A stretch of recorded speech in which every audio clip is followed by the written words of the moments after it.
En Guinée équatoriale, la justice a rendu public son verdict dans l'affaire Balthazar contre le ministère public concernant les sextapes qui ont secoué le pays il y a quelques semaines, soldés par le limogeage de leurs auteurs de la direction du contrôle fiscal du pays. Tonkulrik Mungengi pour les détails.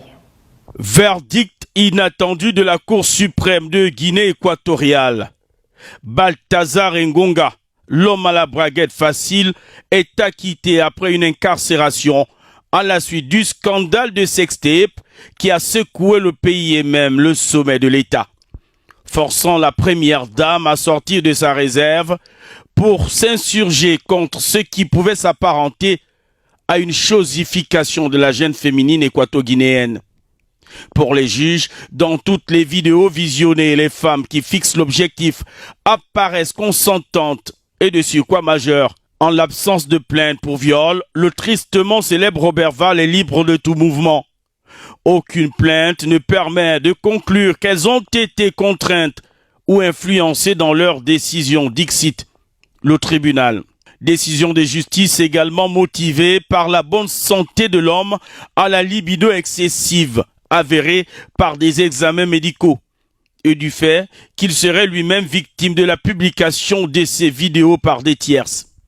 Selon des sources équato-guinéennes proches du dossier contacté par notre rédaction, cette publication faisait suite à un refus de céder au chantage des officiers de police judiciaire en charge de son interpellation pour nécessité d'enquête sur des suspicions de détournement et malversation financière.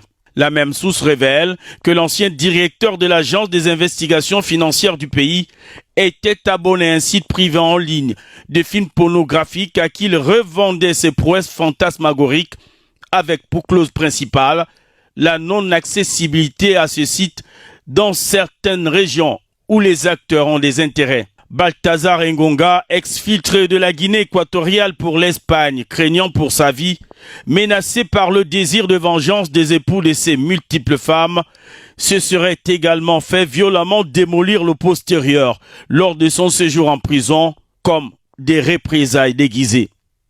L'homme va probablement continuer le cours normal de sa vie et pourquoi pas faire carrière dans la pornographie avec un impressionnant curriculum vitae à séduire les plus grands producteurs des films exotiques. Mais cependant, laisse derrière lui un scandale qui n'est pas près de disparaître de la mémoire collective. Car quoique les autorités pour limiter la prolifération de ces images de délits sexuels, pour la plupart en milieu professionnel avec en arrière-plan, comme témoin oculaire le drapeau du pays, ait réduit le flux Internet. Cette mesure n'a pas permis d'enrayer la polémique. Les internautes ont même fait de lui une marque de poser en surfant sur la vague. Des chansons, des photomontages, des médicaments pour la vigueur sexuelle ont vu le jour. Balthazar s'éclipse et laisse derrière lui de nombreux foyers déchirés. Rappelons que l'homme est marié, père de plusieurs enfants et que de folles rumeurs avaient également entaché la probité morale de sa femme qui serait à l'image de son époux. Affaire à suivre.